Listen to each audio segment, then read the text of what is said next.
वसुदेवसुतं देवं कंसे चाणूरमर्दनं देवकी परमानन्दं कृष्णं वन्दे जगद्गुरुं श्री कृष्णं वन्दे जगद्गुरुं।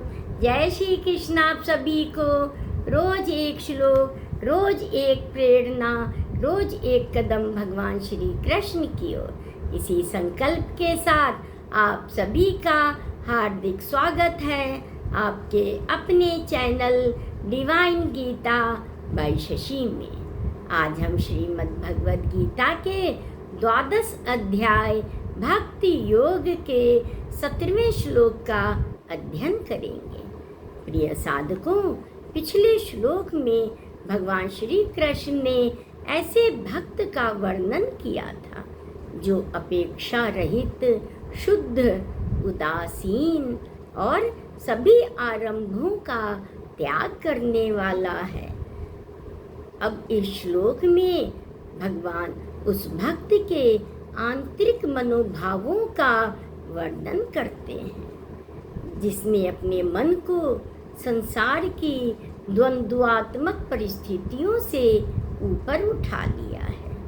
दोस्तों, हमारे जीवन में सुख दुख, लाभ हानि, मान अपमान, मिलन वियोग आते जाते रहते हैं। सामान्य मनुष्य इन परिस्थितियों में से प्रभावित होकर कभी तो अत्यधिक प्रसन्न होता है तो कभी दुख और निराशा में डूब जाता है। लेकिन हमारे भगवान का प्रिय भक्त इन सब परिस्थितियों में समभाव बनाए रखता है। उसका हृदय केवल प्रभु के प्रेम और भक्ति में स्थिर रहता है। आइए आज के दिव्य श्लोक को सुनते हैं, उसके माध्यम से भगवान के प्रिय भक्त के अद्भुत गुणों को भी समझने का प्रयास करते हैं।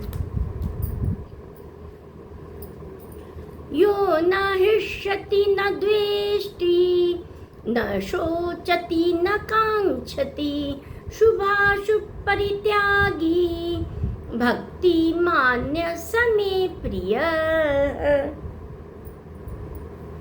यो न हृष्यति, जो अत्यधिक प्रसन्न नहीं होता है।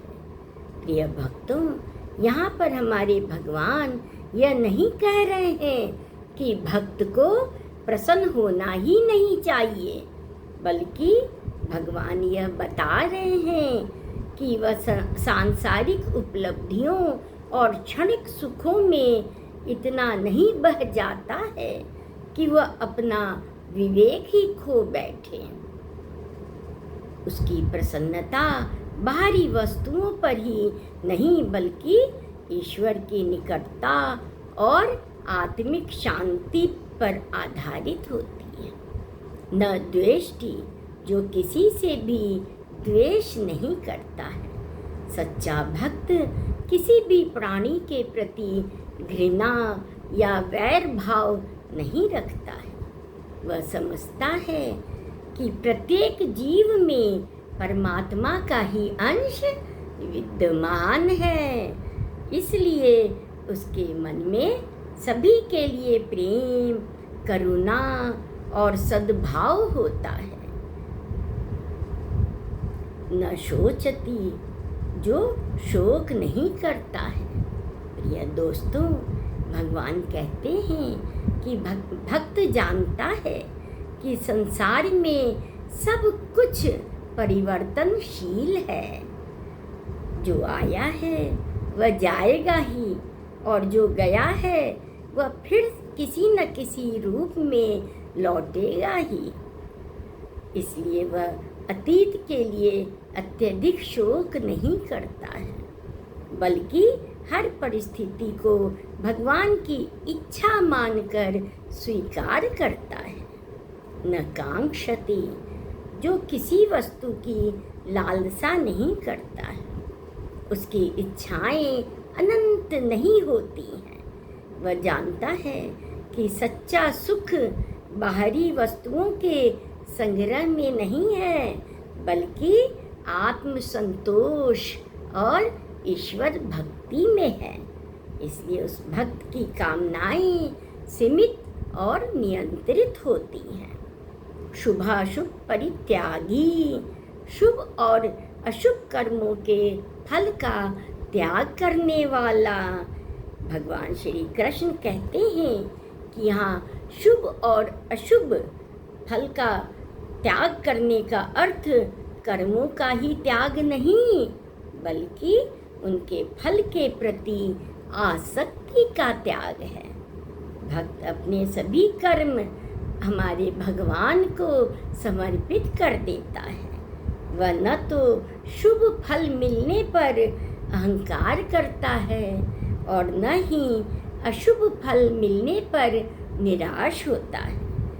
भक्ति मान्य समय प्रिय है, ऐसा भक्त मुझे अत्यंत प्रिय है। भगवान श्री कृष्ण कहते हैं कि जो व्यक्ति इन गुणों से युक्त होता है और अनन्य भक्ति करता है, वह भक्त उन्हें अत्यंत प्रिय है। उसका जीवन ईश्वर के प्रेम, समर्पण और शांति का प्रतीक बन जाता है। प्रिय साधकों, यह श्लोक हमें सिखाता है कि जीवन की परिस्थितियाँ बदलती रहती हैं, लेकिन हमारा मन स्थिर रहना चाहिए। यदि हम हर सुख में उन्मत्त ना हों, हर दुख में टूटे नहीं, किसी से द्वेष ना करें और अनावश्यक इच्छाओं से मुक्त रहें, तो हमारा जीवन अधिक शांत और आनंदमय बन सकता है। दोस्तों, सच्ची भक्ति केवल पूजा पाठ तक ही सीमित नहीं है, बल्कि मन की समता, निष्कामता और प्रेमपूर्ण व्यवहार में प्रकट होती है।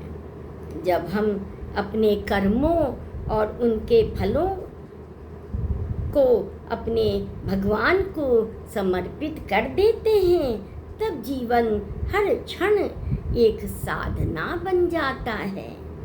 प्रिय साधकों, भगवान का प्रिय बनने के लिए किसी विशेष योग्यता, धन या सामर्थ्य की आवश्यकता नहीं होती है। आवश्यकता है तो केवल निर्मल मन, स्वच्छ हृदय, समभाव और निष्काम भक्ति की। जो व्यक्ति सुख दुख की लहरों में बहने के बजाय प्रभु के चरणों में स्थिर रहता है, वही वास्तविक अर्थों में भक्त कहलाता है। संसार की बदलती परिस्थितियाँ उसके मन की शांति को विचलित नहीं कर पाती हैं, क्योंकि उसका आधार स्वयं हमारे भगवान होते हैं। प्रिय भक्तों, आइए हम भी अपने जीवन में इस दिव्य शिक्षा को अपनाने का संकल्प लें। न किसी से द्वेष करें, न अतीत के लिए शोक करें, न अनावश्यक इच्छाओं के बंधन में बंधें, बल्कि हर परिस्थितियों को प्रभु का प्रसाद मानकर स्वीकार करें। जब हमारा हृदय समता, संतोष और भक्ति से भर जाएगा, तब न केवल हमारा जीवन सुखमय होगा, बल्कि हम भी भगवान श्री कृष्ण के उन प्रिय भक्तों की श्रेणी में स्थान पाने का प्रयास कर सकेंगे, जिनके लिए प्रभु स्वयं कहते हैं कि भक्ति मान्य समय प्रिय है। ऐसा भक्त मुझे अत्यंत प्रिय है। इस आध्यात्मिक यात्रा को आगे बढ़ाते हुए मिलते हैं कल अगले दिव्य श्लोक के साथ। तब तक आप अपना मन श्री कृष्ण के चरणों में लगाए रखें। जय श्री कृष्ण आप सभी को।